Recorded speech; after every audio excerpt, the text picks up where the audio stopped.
la targette pour augmenter le défect de Glen. Je considère que si on fait de la targette, c'est parce qu'il y a un problème osseux et qu'il faut combler le défect. Alors les deux, mais plutôt croyance, on a sling effect, tout à fait. Parce que pour moi, il y a effectivement les deux, donc les latargés marchent mieux que les édénibinettes. Donc, à mon sens, l'effet sling qui en plus augmente la stabilité de façon significative. Sling effect, effectivement, historiquement, c'est ce qui est démontré, donc c'est ce qu'on a encore tendance à faire en France. Après, les études sont un petit peu controversées là-dessus, peut-être qu'on évoluera.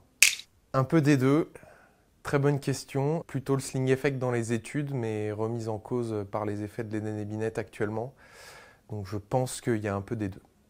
Je crois aux deux. Je pense qu'effectivement, les deux sont importants. L'effet d'augmentation de la taille de la glène, l'effet de glénoplastie est très important. L'effet du sling effect est important aussi. Je pense que les deux jouent, honnêtement, sur le long terme. Dans l'immédiat, l'effet de glénoplastie est le plus important, mais sur l'effet long terme, je pense que la stabilisation long terme, étant donné qu'il y a une partie de résorption de butée, je pense que le sling effect est très important. Probablement les deux, mais sûrement plus l'augmentation du diamètre de la glène, puisque si on croit les études comparatives, notamment celle de Moroder, où il a comparé butée iliaque et butée coracoïdienne, eh bien, il n'y a pas de différence, ce qui veut dire que le sling effect est probablement négligeable dans cette opération.